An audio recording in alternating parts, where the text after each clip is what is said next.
Hello，兄弟们好，点关注不迷路，好玩具不停更。今天我们继续爱之宝猫 Legends 7+1组合人刽子手套的下一位角色，那么就是这只6臂共生体蜘蛛侠啊。那么首先还是看到外包装啊，这个侧锋绘可以看到是用了一个这种接近于像动画感觉的一个侧锋绘，不是很好看啊。然后这边啊用了一个这个就比较接近于漫画的插图了。那么这个是杀人还是谁啊？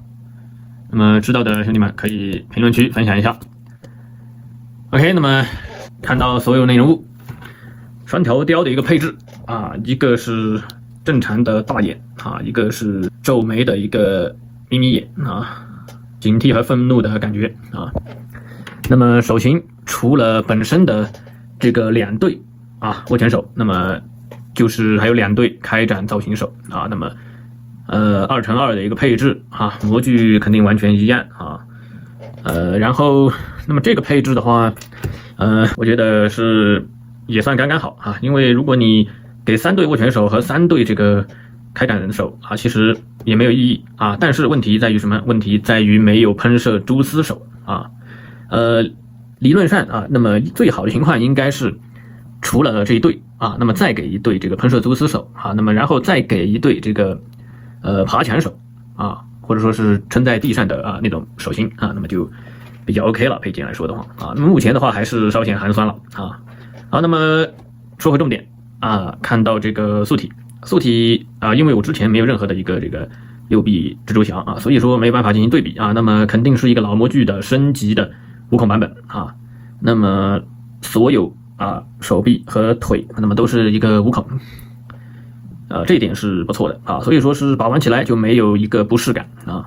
那么这个无孔的6只手臂啊，那么这个根部会非常紧啊，可以说是非常紧了啊。然后大臂平转，比较舒适啊。然后这个都是肘部上关节没有问题啊。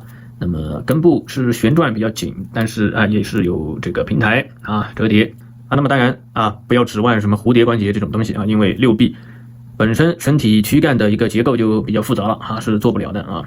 那么然后这次整体来看啊，无论是手臂线条还有整体的背部线条等等的一个啊都是不错的啊。那么身形上来说的话，就是感觉这个下半身这个腿部啊，可能对比起这个上半身的一个6臂的这种钻石或者说厚重感来说的话，下半身就会感觉上有一点单薄的感觉了啊。有一点这种问题啊。那么然后配上这个比较大的脚板啊，那么站立还是 OK 的啊，没有问题。然后这次那么小臂平转也是很不错啊，只不过穿板比较严重，一般也不会太去用啊。不过特定动作的时候还是需要啊，给出来就不错啊。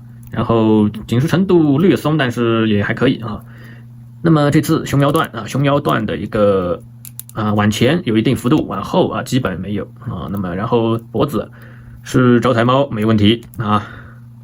然后这个腰腹一体啊，没有做出任何的可动。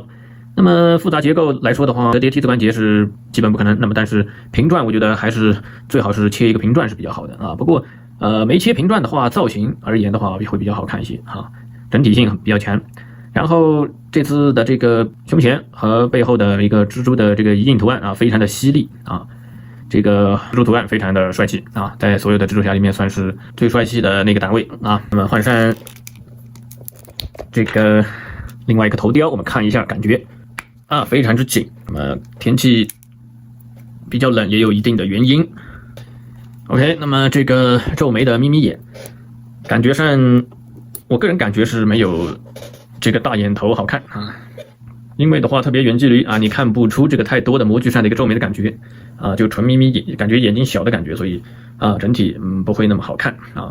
OK， 那么其他没有什么太多要说主要还是这个手型没有喷射蛛丝手，没有这个爬墙这个撑地手所以说是造型而言摆出来还是差那么点意思虽然6只手很多，但是手型只有2种，不够丰富这个是它的一个问题。那么然后就是没有腰部平转其他没有太大问题。那么最后做一个身高的对比。